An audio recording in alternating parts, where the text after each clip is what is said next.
اعوذ باللہ من الشیطان الرجیم بسم اللہ الرحمن الرحیم ادعو الی سبیل ربک بالحکمت والموعظۃ الحسنہ۔ یہ جو موضوع مجھے دیا گیا ہے، مجھے کہا گیا کہ یہ کوئی تقریر نہیں ہے، لیکن آپ نے اس کے حوالے سے تھوڑا سا ساتھیوں کو بتانا ہے کہ دعوت کا طریقہ کار کیا ہونا چاہیے، کیسا ہونا چاہیے۔ اور یہ ضروری بھی ہے، کیونکہ ہر کام جو ہم شروع کرتے ہیں تو اس کام کے اندر اگر ہمارا تجربہ نہ ہو، ہم اس کو سیکھے ہوئے نہ ہو، اس کا ہمیں علم نہ ہو، تو یقیناً اس کے اندر ہم نقصان کر بیٹھتے ہیں۔ تو اس لیے ضروری ہے کہ ہم جو بھی کام کریں، اور خاص طور پہ جو دین کا ہم کام کرتے ہیں، تو دین کے کام کے اندر تو ہم وہ آزاد نہیں ہیں، ہمیں پابند کیا گیا ہے، باندھا گیا ہے دین کے ساتھ ہی۔ تلک حدود اللہ فلا تعتدوها، کہ اللہ کی جو حدود ہمارے لیے مقرر کی گئی ہے، ہم اس حدود کے اندر رہے اور اس حدود سے ہم باہر نہ نکلے۔ تو جس طریقے سے ہم نماز پڑھتے ہیں، تو وہ نماز اور صلاۃ جو ہم ادا کرتے ہیں، اس میں ہمارا کوئی اختیار نہیں ہے، ہم نے کسی سے سیکھا ہے، اور وہ کون ہے؟ وہ رسول ہے، اور رسول اللہ کی طرف سے مقرر ہوا ہے۔ ہم حج ادا کرتے ہیں، ہم عمرہ ادا کرتے ہیں، تو اس کا ایک طریقہ کار ہے، اور اس طریقہ کار کو ہم نے سیکھا ہے، اور سیکھنے کے بعد جو ہے ہم حج کے لیے جاتے ہیں اور وہاں ہم حج ادا کرتے ہیں۔ وضو کرتے ہیں، وضو کا ہم نے سیکھا ہے طریقہ، تب ہم جا کے وضو کرتے ہیں۔ تو اسی طریقے سے ایک داعی جو اللہ کے دین کی دعوت لوگوں کو دیتا ہے، اس کے لیے ضروری ہے کہ وہ دعوت کے طریقہ کار سے واقف ہو کہ میں نے دعوت کس طریقے سے لوگوں کو دینی ہے، اس دعوت کا حق میں کیسے ادا کروں گا۔ تو وہ اس پہ بھی، اس عمل کو کرنے سے پہلے وہ اس کو سیکھے، ورنہ اگر وہ سیکھنے کے بجائے وہ اس فیلڈ کے اندر اترتا ہے اور وہ یہ کام کرتا ہے، تو اس کے اندر 100 غلطیاں ہوں گی، اور جب 100 غلطیاں ہوں گی تو وہ اس کام کو نقصان پہنچائے گی۔ تو ضروری ہے کہ ہم اللہ کی کتاب، اور ہمارا جو مقصد ہے، ہم دوسرے لوگوں کی طرح نہیں ہے کہ ہم جو ہے وہ کبھی فقہی مسائل بیان کرنا شروع کر دے مولویوں کی کتابوں سے، کبھی جو ہے وہ تبلیغی نصاب بیان کرنا شروع کر دے، کبھی کسی دوسرے علماء کی باتیں لوگوں کے سامنے ہم بیان کرنا شروع کر دیں۔ ہم تو وہ لوگ ہیں جو ہمارا مقصد ہی قرآن اور سنت کو لوگوں تک پہنچانا ہے۔ تو اس قرآن اور سنت کو سیکھنا بھی ضروری ہے۔ یہ ایک اہم جز ہے کہ جب تک آپ سیکھتے نہیں ہیں، آپ دوسرے کو وہ چیز بتا نہیں سکتے ہیں۔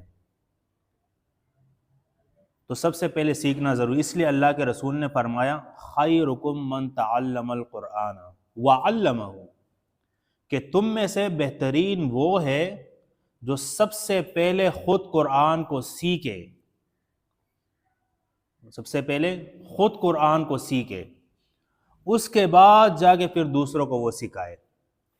وہ خود نہ سیکھا ہوا ہو اور وہ دوسروں کو بتا رہا ہو تو وہ غلطی کرے گا۔ تو آپ دیکھیں اس آیت کے اندر جو آپ کو میں نے آپ کے سامنے تلاوت کی ہے، یہ سورۃ النحل کی آیت ہے، آیت نمبر 125۔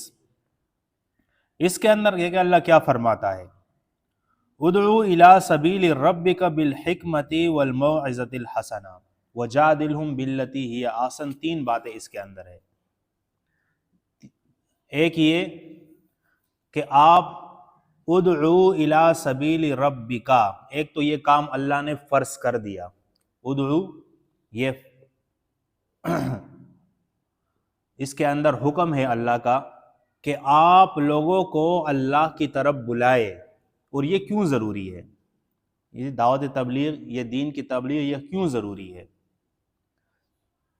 اس کے لیے اللہ نے اتنے انبیاء کو بھیجا.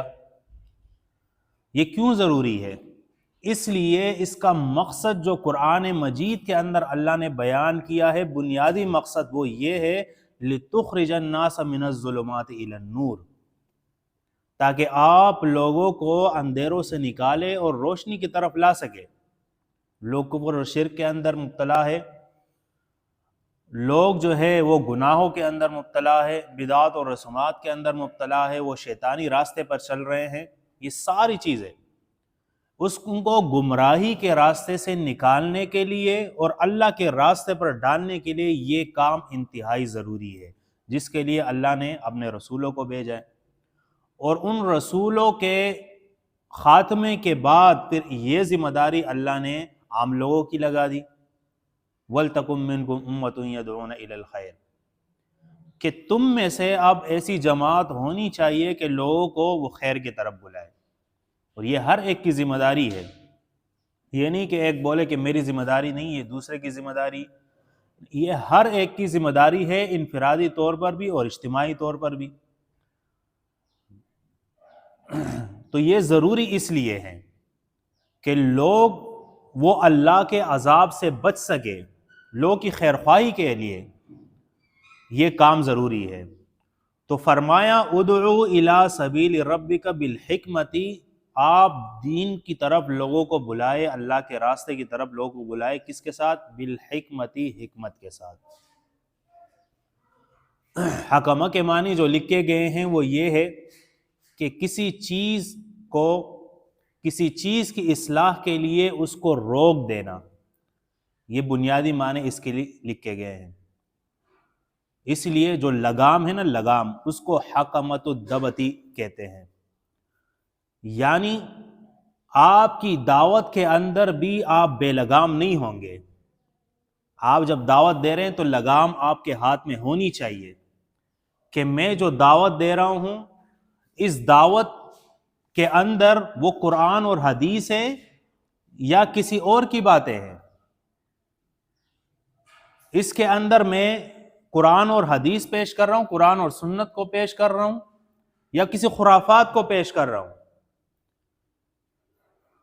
تو لگام آپ کے ہاتھ میں ہونی چاہیے. اسی سے پھر حکمت بھی نکلا ہے. اور وہ حکمت، اس کی تعلیم یہ اللہ کے رسول نے بھی ہمیں دی ہے. قرآن مجید کے اندر آپ دیکھیں سورہ بقرہ میں جو اللہ رب العزت احسان ہمیں مومنین کو یاد دلاتا ہے، ان احسانات کے اندر ایک احسان اللہ کا یہ بھی ہے. وہ کیا ہے؟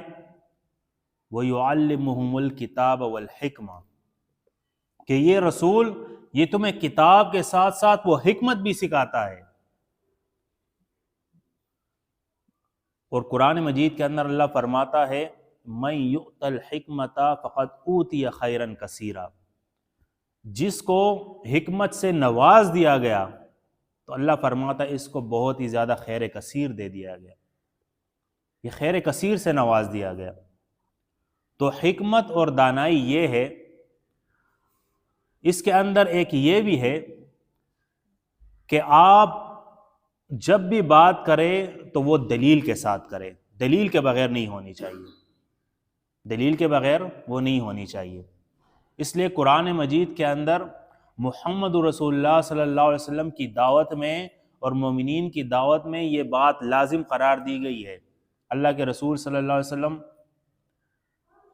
کے بارے میں قرآن مجید کے اندر ہے سورہ یوسف میں کہ وہ کہتے ہیں، فرماتے ہیں کہ میں لوگوں کو اس دین کی طرف بلا رہا ہوں علی بصیرتن، کس پر؟ بصیرت کے اوپر. یعنی لوگوں کو سامنے دلائل پیش کر رہا ہوں، اس دلائل کی بنیاد پہ لوگوں کو اس دین کی طرف بلا رہا ہوں. یعنی کہ میرے باپ نے یہ بات بولی ہے، میرے مولوی نے بولی ہے، میرے مفتی نے بولی ہے، میرے فقہ کی کتاب کے اندر ہے، یا فلاں روایت کے اندر ہے، یا فلاں شخص نے بیان کی ہے. نہیں، علی بصیرت، دلیل کے ساتھ، اور وہ دلیل قرآن سے ہونی چاہیے. اس لیے ضروری ہے، میں نے یہ پہلے کہا کہ دلیل جب آپ پیش کریں گے قرآن سے تو اس کے لیے آپ کو سیکھنا بھی ضروری ہے.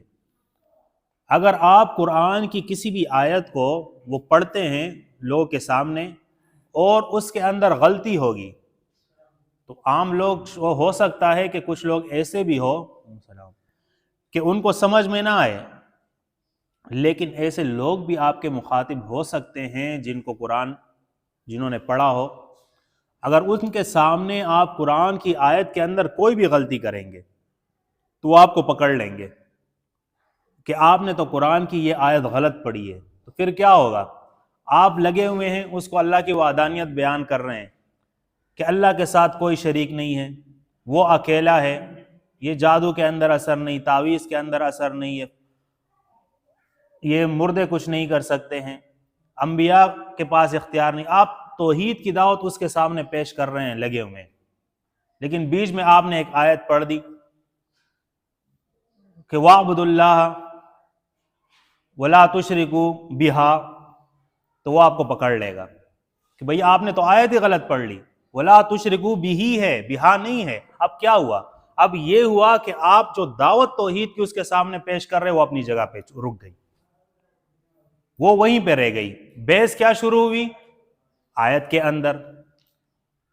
تو مخالفین تو ہوتے ہیں، تو مخالف اس بات کا فائدہ اٹھا کے آپ کی دعوت کو نقصان پہنچاتا ہے. تو اس لیے ساتھیوں سے یہ گزارش ہے کہ جب بھی آپ کسی کے سامنے جاتے ہیں اور حوالہ دیتے ہیں، قرآن کی آیت آپ پڑھتے ہیں، تو 100% آپ کو پتہ ہونا چاہیے کہ یہ قرآن کی آیت ایسے ہی ہے. وَلَا تُشْرِكُوا بِهِ ہے، بِهَا نہیں ہے. پتہ ہونا چاہیے آپ کو. قرآن کی آیت پڑھتے ہوئے احتیاط آپ کریں. ہاں آپ کو نہیں پتا یا آپ کنفیوز ہے کہ بھئی یہ قرآن کی آیت ایسے نہیں، ایسی ہوگی شاید، تو آپ قرآن کی آیت پڑھے ہی نہ، آپ اس کا ترجمہ بیان کریں. ضروری نہیں اپنے آپ کو تکلف میں کیوں ڈال رہے ہیں آپ تکلف نہ کریں. آپ قرآن کا جو آیت ہے اس کا مفہوم آپ لوگوں کے سامنے بیان کریں، اس کا ترجمہ آپ اس کا سامنے بیان کریں، اس کا حوالہ اس کے سامنے بیان کر دیں. اس پہ آپ کو کوئی نہیں پکڑے گا. لیکن اگر قرآن کی آیت آپ نے غلط پڑھی تو اس پہ آپ پکڑائی ہوگی آپ کی، اور پھر دعوت کو نقصان پہنچے گا. تو ساتھیوں سے یہ گزارش ہے کہ جب بھی کسی کے سامنے جائے تو قرآن کی آیت جب پڑھے تو ٹہر ٹہر کر صاف الفاظ میں، اور کوشش کرے، یہاں اسی لیے جو ہے وہ تجوید کی کلاسیں بھی رکھی گئی ہے کہ ہم اس کو بھی سیکھے، پڑھتے ہوئے ہمارے تلفظ کے اندر بھی کوئی غلطی نہ ہو، تلفظ کے اندر بھی کوئی غلطی نہ ہو. تو اس طریقے سے ہم قرآن کی آیت اس کے سامنے پیش کریں. نہیں آتی ہے تو آیت چھوڑ دے اور اس کا مفہوم اور ترجمہ لوگوں کے سامنے بیان کرے. تو یہ ہے حکمت سے کام لینا. یہ کیا ہے؟ یہ حکمت سے کام لینا. پھر دوسرا یہ آپ دیکھ حکمت کے اندر دوسری بات یہ ہے کہ جب آپ بولتے ہیں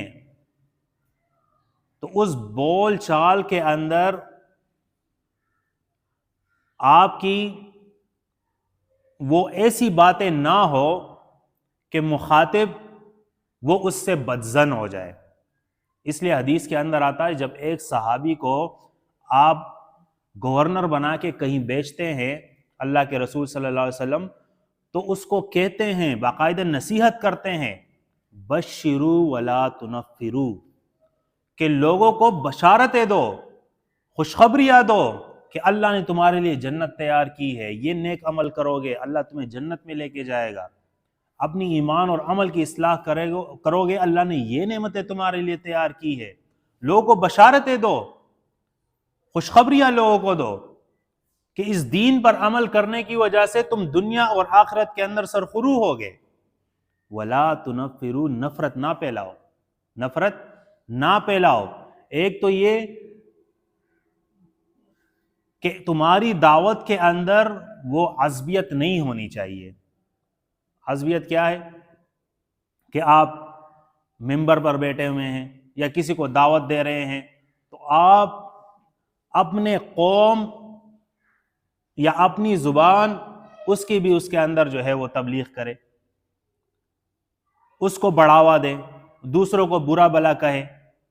یہ نہیں ہونا چاہیے. عصبیت نہیں ہونی چاہیے اس کے اندر، نفرت نہیں ہونی چاہیے اس کے اندر. تو اللہ کے رسول نے بھی اس بات سے منع کیا ہے کہ لوگوں کو بشارت دو ولا تنفروا، اور لوگوں کو نفرت نہ دلاؤ دین سے، کہ تمہاری دعوت کی وجہ سے وہ سامنے والا جو ہے وہ بجائے اللہ کے دین کی طرف آنے کے اس سے بدظن ہو جائے. ایسا نہیں ہونا چاہیے. تیسری بات اس کے اندر کہ جب آپ دعوت دے رہے ہیں تو اس دعوت کے اندر آپ کو یہ خیال رکھنا ہے کہ آپ خود اس پر عمل کرنے والے ہو. اگر آپ کسی کے سامنے دعوت پیش کر رہے ہیں، آپ کے منہ میں گٹکا ہے، ماوا ہے، تو اس جو مخاطب ہے اس پہ اثر ہوگا؟ کبھی بھی نہیں ہوگا. آپ اس کے سامنے نسوار کا پیڑا بنا کے وہ منہ میں ڈال رہے ہیں تو اس پہ اثر ہوگا؟ نہیں ہوگا. اس لیے ایک داعی کے لیے یہ ضروری ہے کہ جس کو وہ مخاطب کر رہا ہے، جس کے سامنے وہ کھڑا ہوا ہے دعوت دے رہا ہے، تو اس کی پوزیشن بھی ایسی ہو کہ سامنے والا کم از کم چلو دعوت کو نہیں مانتا، مخالفت کر رہا ہے، لیکن اس کے سامنے آپ کا امیج ایسا بنا ہوا ہو کہ آپ کے امیج کی وجہ سے، آپ کے تصویر کی وجہ سے، آپ کے شکل و صورت کی وجہ سے، آپ کے عمل کی وجہ سے وہ آپ کی دعوت کو سن لے، اگرچہ مانے یا نہ مانے، لیکن وہ آپ کی دعوت کو سن لے کہ یہ شرع کے لحاظ سے برابر ہے، یہ سنت کے مطابق ہے، اس کے اندر کوئی کمی نہیں ہے. تو اس لیے داعی کے لیے یہ بات ضروری ہے کہ وہ اس چیز کا بھی خیال رکھے. آگے بڑھتے ہیں. فرمایا والموعظۃ الحسنہ، جو دوسرا پوائنٹ اللہ رب العزت یہاں ذکر کرتا ہے وہ ہے والموعظۃ الحسنہ، کہ آپ بہترین طریقے سے لوگوں کو نصیحت کریں. اب بہترین طریقہ کیا ہے؟ ایک تو یہ بہترین طریقہ ہے کہ آپ قرآن اور سنت کی دعوت لوگوں کے سامنے پیش کریں، اس کے مطابق پیش کریں.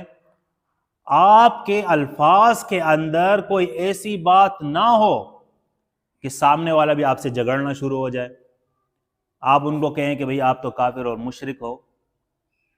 آپ دعوت دے رہے ہیں، لوگوں کو بلا رہے ہیں، تو آپ کے اندر وہ عاجزی اور انکساری ہونی چاہیے، تکبر نہیں ہونا چاہیے. عاجزی اور انکساری کے ساتھ آپ اس کو بلائیں، اللہ کی کتاب سے دلائل اس کے سامنے پیش کریں، اخلاق کے ساتھ. آپ دیکھیں رسول اللہ صلی اللہ علیہ وسلم ہے، نبی ہے، لیکن اللہ اس کے بارے میں بیان فرماتا ہے وَلَوْ كُنْتَ فَظًّا غَلِيظَ الْقَلْبِ لَانفَضُّوا مِنْ حَوْلِكَ. اگر آپ کی بھی زبان سخت ہوتی تو یہ صحابہ جو ایمان کے اعلیٰ درجے پر ہے، اللہ فرماتا ہے یہ بھی آپ سے چلے جاتے، یہ بھی آپ کے ساتھ نہیں بیٹھتے. تو صحابہ کرام وہ تو ایمان کے اندر بہت مضبوط لوگ تھے، تو عام لوگوں کا پھر کیا حال ہوگا؟ اگر آپ کی زبان سخت ہے، آپ دعوت دیتے ہوئے لوگوں کو برا بلا کہتے ہیں، اس کے اندر ایسے الفاظ استعمال کرتے ہیں کہ وہ لوگوں کو نفرت دلائے. آپ دیکھیں فرعون کے پاس جب موسیٰ علیہ السلام اور ہارون علیہ السلام کو بھیجا جاتا ہے تو اللہ کو تو یہ معلوم ہے نا کہ وہ ایک متکبر شخص ہے، وہ مخالفت کرے گا، لیکن پھر بھی اللہ کیا فرماتے؟ فرمایا قولا لینا. جب تم دونوں اس کے پاس جاؤ تو نرمی کے ساتھ اس کو سمجھانا، نرمی کے ساتھ،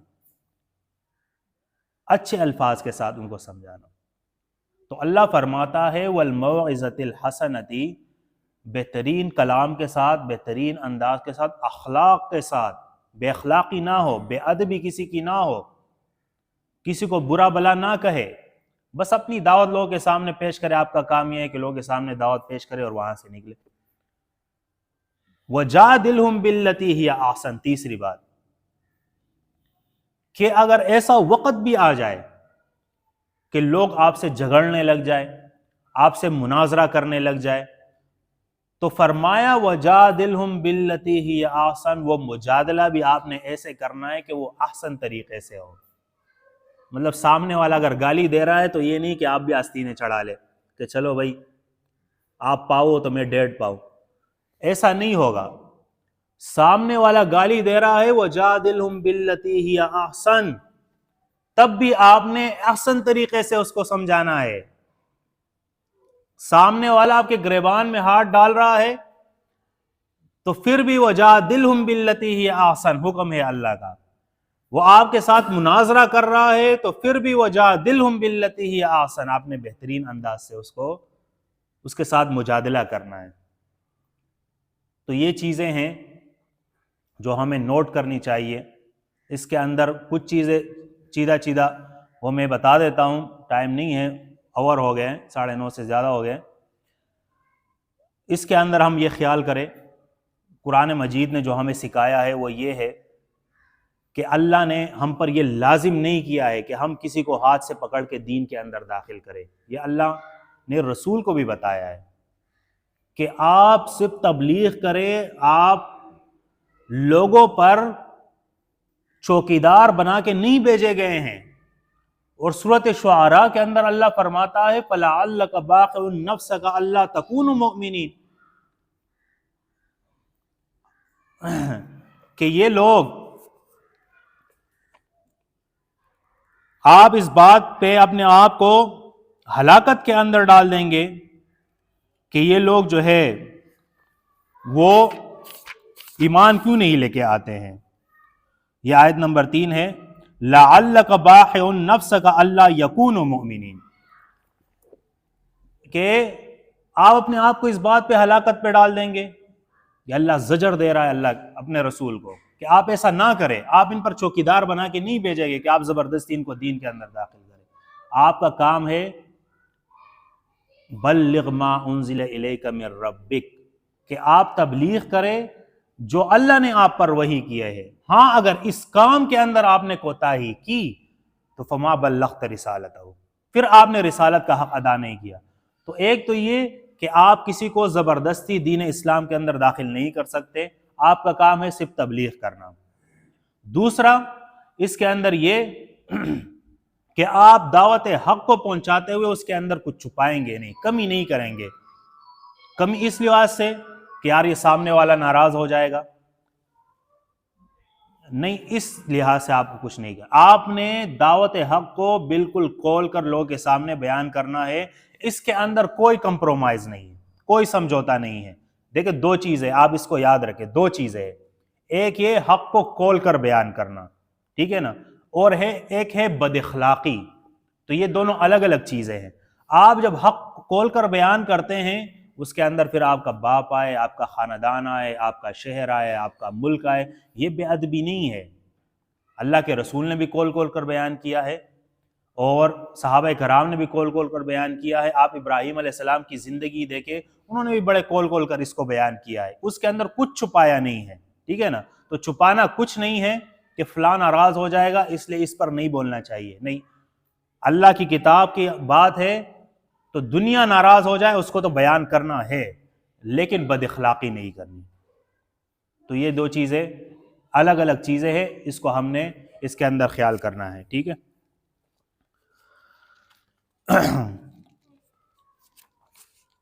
ایک چیز جو سورۃ عبسہ کے اندر ہے اس کو بھی میں یاد دلاتا چلوں کہ ایک چیز آپ اس کے اندر یہ بھی نوٹ کریں کہ سورہ عبسہ جب آپ پڑھیں گے تو اس کے اندر اللہ نے دعوت کے لحاظ سے ہمیں ایک چیز سکھائی ہے. وہ یہ ہے کہ آپ توجہ ان لوگوں کو دیں زیادہ جو آپ کی طرف توجہ کرتے ہیں یا جن کو شوق ہے سیکھنے کا، جو ڈرتے ہیں اللہ سے، ان کی طرف زیادہ آپ توجہ کریں. یہ نہ ہو کہ آپ ان لوگوں کے پیچھے لگ جائے جو آپ کی مخالفت کے اندر سرگرم ہے، وہ آپ کو نقصان پہنچانا چاہتے ہیں، اور جو لوگ حق بات کو ماننے کے لیے تیار بیٹھے ہیں آپ ان کو چھوڑ دیں. تو دعوت تبلیغ کے اندر، حق دین کو پہنچانے کے اندر یہ چیز بھی ہمیں خیال کرنی چاہیے کہ ہم زیادہ تر ان لوگوں کو ٹارگٹ کریں جو ہمیں پتہ ہے کہ یار یہ سن لیں گے، یہ سن لیں گے، کیونکہ جب بندہ سنتا ہے تو اس کے دل میں کوئی نہ کوئی بات اتر جاتی ہے، تو کوشش ہمیں اس کی بھی کرنی چاہیے۔ بہرحال یہ چھوٹی سی باتیں تھی کچھ جو آپ کے سامنے میں نے پیش کی ہے قرآن سے، اور اگر احادیث کی طرف بھی جائیں گے، ہم رسول اللہ صلی اللہ علیہ وسلم کی زندگی بھی دیکھیں گے، صحابہ کی زندگی بھی دیکھیں گے، اس کے اندر بھی بہت ساری چیزیں ہمیں مل جاتی ہے کہ انہوں نے کس طریقے سے اس دین کی دعوت کا کام کیا ہے، کس طریقے سے کیا ہے، وہ ساری چیزیں ہمیں اس کے اندر مل جاتی ہے۔ اللہ ہم سب کو عمل کرنے کی توفیق عطا فرمائے۔ آخر دعوانا الحمدللہ۔